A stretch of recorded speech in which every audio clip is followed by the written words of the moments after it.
collection Paroles semées, une émission de Marc Thomas. Bonjour à toutes et à tous. Aujourd'hui, j'intitule cette émission « Quitter la haine ».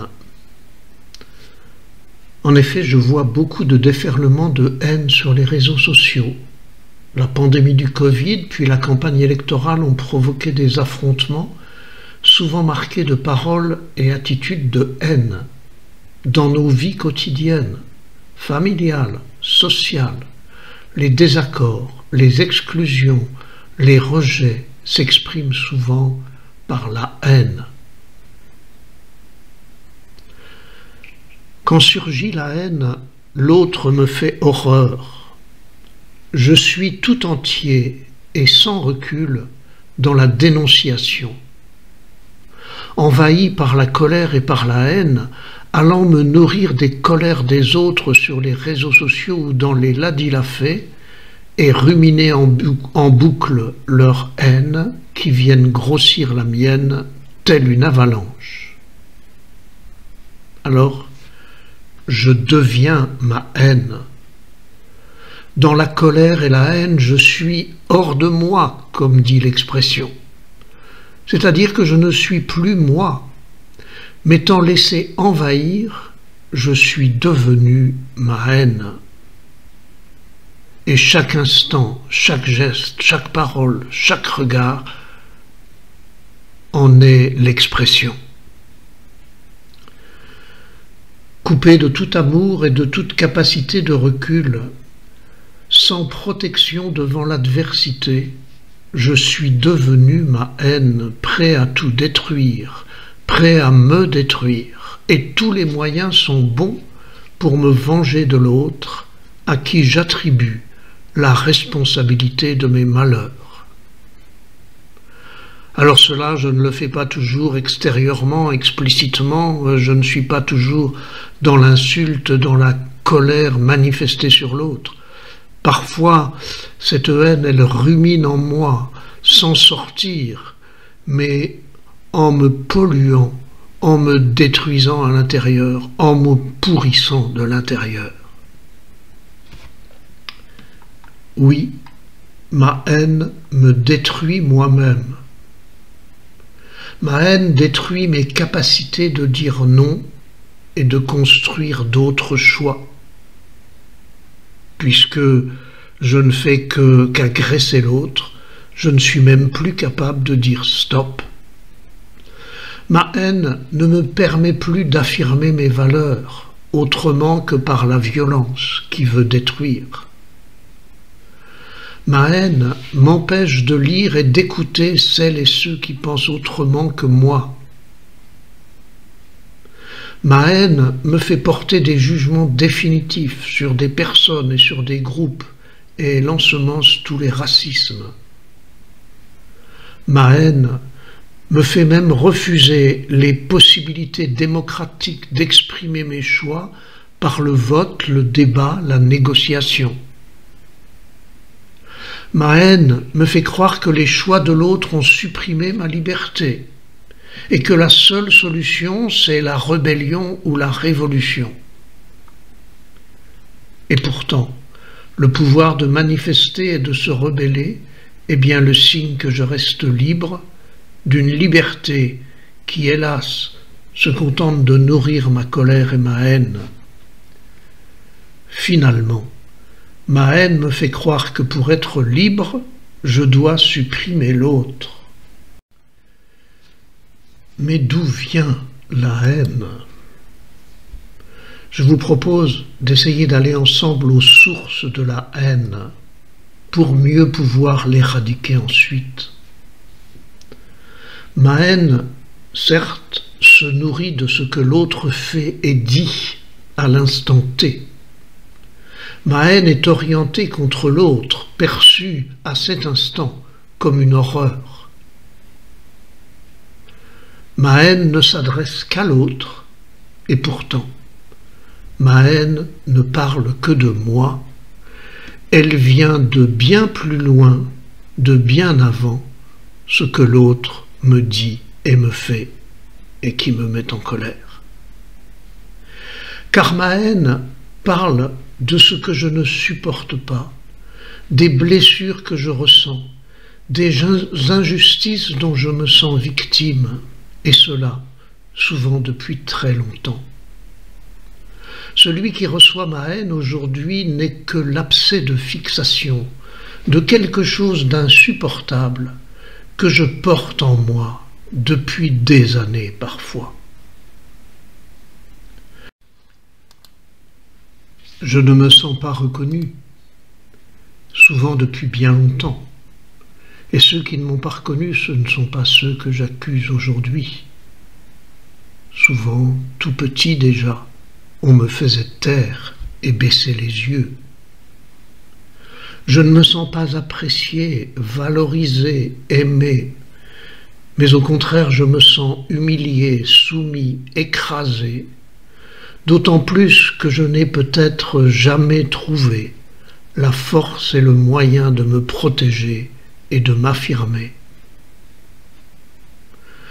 Je ne me sens pas soutenu quand j'éprouve mes fragilités ou quand je vis un échec. Depuis longtemps souvent, je me sens plutôt jugé, moqué, rabaissé, et je ne sais pas me protéger de tout cela. Parfois même, depuis longtemps déjà, je ne m'aime pas vraiment moi-même. Je me compare à d'autres, je me dévalorise et me fais honte de ne pas pouvoir m'en sortir tout seul, de ne pas oser croire en un avenir possible.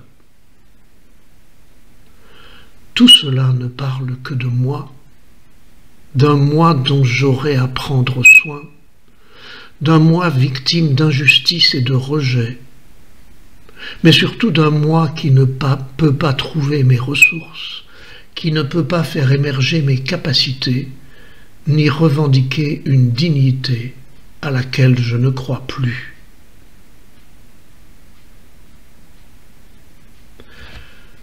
Alors dans cette situation, comment sortir de la haine? Il s'agit toujours de quitter la haine, non pas pour s'écraser ni se taire, mais pour se relever et oser dire qui l'on est.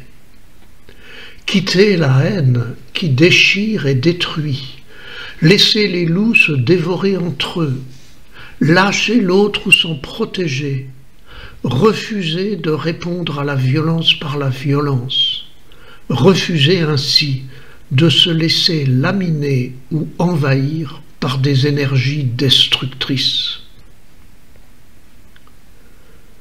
La violence, c'est toujours un constat d'échec. Nous n'avons recours à la violence qui détruit que lorsque nous n'avons pas trouvé les moyens de construire. Alors comment faire, allez-vous me dire, pour quitter la haine et trouver cette nouvelle attitude? Eh bien, il s'agit de quitter la haine qui met hors de soi, donc d'abord de se centrer sur soi, d'apprendre à croire en soi, de nommer mes ressources, mes valeurs, mes espoirs, mes désirs. Et parce que souvent je n'y crois plus vraiment, ou parce qu'on ne fait jamais cela tout seul, aller chercher la bienveillance là où elle se trouve, aller demander le soutien, repérer les personnes qui peuvent me soutenir pour enfin croire en moi, pour identifier mes ressources et apprendre à les mettre en action comme on apprend à marcher. Aller rejoindre non pas ceux qui crient le plus fort, mais ceux qui se battent de façon constructive pour instaurer la justice et le droit, et non pas ceux qui veulent tout casser par dépit. Quitter la haine qui me met sans dessus-dessous, c'est découvrir qu'elle est un amour à l'envers ou explosé. En effet, chez chacun de nous, la même main peut caresser, battre ou se tendre. Le même sang peut irriguer ou vider la vie. La même énergie peut produire motivation ou agression. Le même cœur de l'homme peut aimer ou haïr. Et si ce cœur peut tourner à l'envers en violence, il peut tout autant tourner à l'endroit en amour. Ces capacités sont en chacun de nous, jusque dans les plus grands criminels. Pour changer, il suffit de renoncer à s'accuser pour pouvoir se rééduquer. Alors, les rejets de l'autre se transforment en protection de soi et en recherche de complémentarité. Les jugements sur l'autre se transforment en affirmation de soi et en écoute de l'autre différent. Les désaccords permettent de continuer à dire non tout en restant à l'écoute des avis différents, tout en y cherchant des complémentarités. Les conflits se transforment en unités de progrès par la recherche de solutions alternatives et d'accords négociés dans le respect. Les méfiances se transforment en dialogue pour se connaître et se comprendre et pour construire ensemble la confiance. Les jalousies se transforment en apprentissage de l'amour de soi et en reconnaissance joyeuse de la réussite de l'autre. Les relations toxiques se transforment en protection et en juste distance et s'appuient sur des actes de bienveillance et de respect. Ayant ainsi quitté la haine ou la quittant progressivement par apprentissage, chacun peut devenir soi au milieu des autres. Chacun peut vivre ses aspirations, alliant à la fois liberté, responsabilité et respect pour pouvoir vivre ensemble. Est-ce un rêve inaccessible tout ça? Non, c'est un projet à construire. Impossible tout ça? Oui, impossible si vous comptez sur un coup de baguette magique. Impossible si vous attendez que l'autre commence à changer. Mais tout est possible à celui qui croit. Celui qui croit que le bonheur ne surgit qu'en quittant la haine. Celui qui croit que chacun a en lui les ressources nécessaires à ce bonheur. Celui qui croit qu'il n'est jamais trop tard pour se rééduquer. Celui qui croit que son cœur, qui tournait à l'envers dans la haine, peut apprendre à tourner à l'endroit dans l'amour.